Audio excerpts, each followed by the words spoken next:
Yeah, well, your hair is kind of dopey, okay, because it's in your eyes, and so that's probably their excuse, is that, well, the fucking guy can't, how the fuck can he fucking see? What the fuck's the point in being in goddamn school if he can't fucking see? So that's probably what they're arguing about. It's not how long your hair is. They probably say, make it as long as you want in the back, but you can't fucking, you gotta be able to see, you dumb asshole. Oh, goddamn, but this is such a stupid... Religion's winning, you idiot. If you take that strategy of just sitting back saying, let it do whatever it's going to do, well, guess what? It's going to outbreed you, okay? The fucktards are going to inherit the world that way. The only way you change the world, you've got to force some of this change. You just don't let it sit there. No, you have a fucking civil war every now and then and say, fuck this bullshit. The problem with Islam is not that simple, you know. It's not just religion killing itself. It's not Christianity, because you have the combination of two things. You have a very strong 100% patriarchal system, and you have a very strong dogma that doesn't change over time, you know, like Christianity changes. And as long as this patriarchal system works for the men, it wasn't, you know, like it was in the Western society where women would not work, you know. They had to have, like in the 70s, the first feminist wave that were, you know, like militating against, militating for women having, no, that was, sorry, in the 20s, for the right to work outside the homes. But that was a good thing for the men also, because, you know, women started to earn money and such. But in Islam, they have the perfect patriarchal system. You know, women can work, they can work in certain positions, you know, they can be gynecologists, they can be teachers, and so on. And they don't have any reason to change that, because it's going very good for men. They can have 4 wives, they can have anything. Why would they change anything? They can't, they just can't. Well, with respect to change, just to bring it back to the broader question, and I would say a more substantive one than this religious crap, then you know, I think it boils down to politics. Iran, for example, was modernizing, so was Iraq. I think technology and industrial progress was leading to more open forms of government, etc. And Iran took a hard turn to the right and is staying that way because of foreign policy more than any religious revival or any of this other customary cultural stuff. The real issues, I think, are related to politics more than anything else, mostly.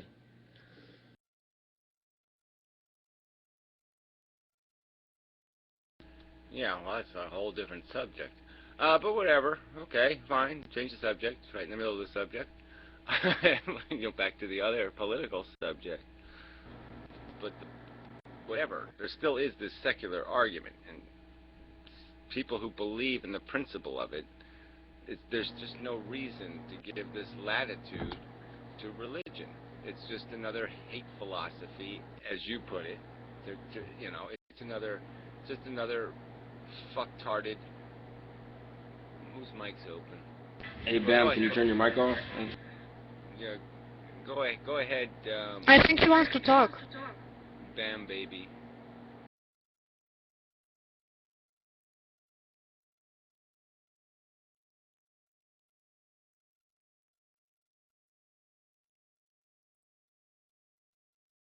I guess you didn't hear me.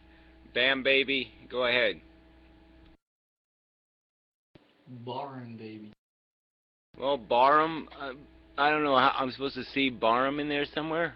Alright, she's just copying me, so I'm gonna go then. Alright, well, whatever. I don't know what the game is, but okay.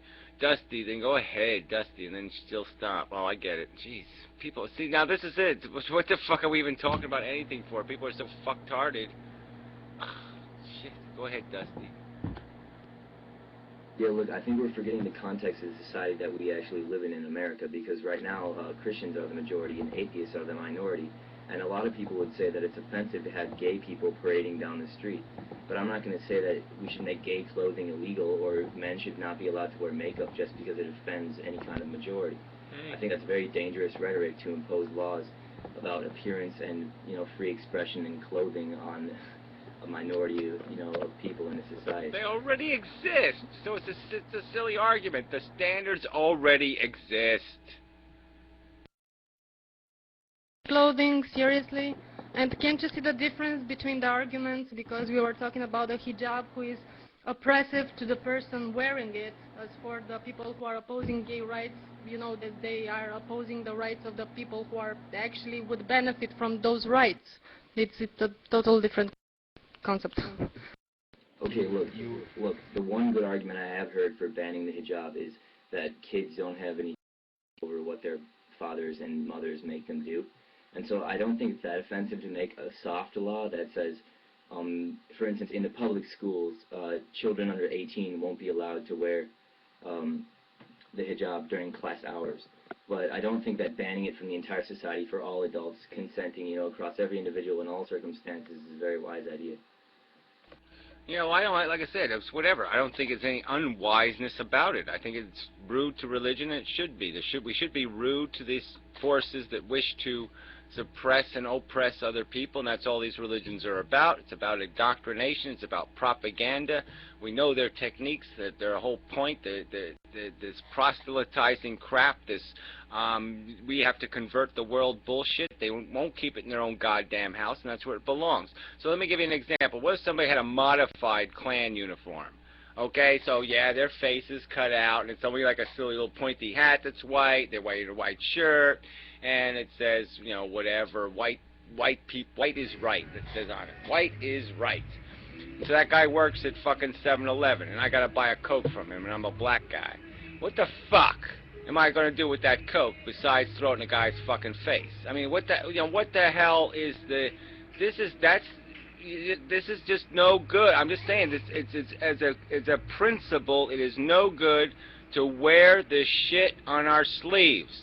This is shit we keep in our fucking houses. If I'm a gay homosexual who likes to fuck horses or do whatever, it means I can do that in my house or barn, but I can't wear a photograph of me doing it on my shirt. You should also consider how Muslims themselves would respond to the ban. Like, they won't react well to the government telling them what to wear, and that may only serve to feed anti-Western hostility, Yeah, well, they can do whatever the fuck they want in their countries. It's not anti-Western hostility in a Muslim in this country. You know what I say to that little Could fucker? be dangerous. Go get yourself a plane ticket and get the fuck out of here, okay? It is not fucking Mohammed land. We're not going to become Mohammed land, so you either acclimate to this society or you get the fuck out.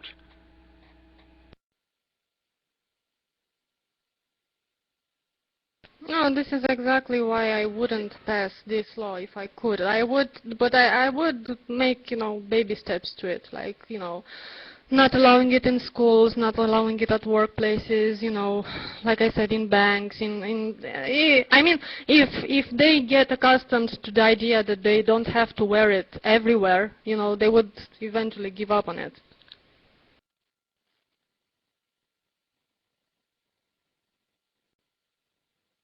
Okay, I mean, a lot of them are oppressed into it and forced into it by their parents, but also it is just a different cultural value system. It's sort of like the idea of sexual modesty, and you don't need to wear makeup and flash around your body parts in order to, be respected. You're just a human being. I mean, some of them are coming from that angle, especially in Western you got societies. it all wrong. No, especially in Western societies, a lot of young people are expressing that opinion, and even natural-born, like Western people, white people who convert to Islam, said that one of the reasons they did it is because they wanted to escape the sort of sexualization of the female. Okay, I want to address this because Chad also made a point about this. It's not about people believing that they don't have to show skin in order to be respected. It's about people who don't have to believe that showing skin means that other people won't respect them. It's kind of a different angle than what you put it, because they have this idea that they are not supposed to be respected unless they are covered. As for the women being portrayed by the media, as being, like I said, yeah, they have to wear a ton of makeup and have to have big boobs and have to wear high heels and all this other bullshit. This is not the product of a culture as much as it is the product of capitalism. Because, I mean, capitalism explores people's, how should I say this, tendencies and needs. And women seem to be very susceptible to this. I mean, it's not the men who want the women to be a certain way. I can bet that all the men in this room, their girlfriends, they don't have a problem with their girlfriends having a bigger ass. Or do you have a problem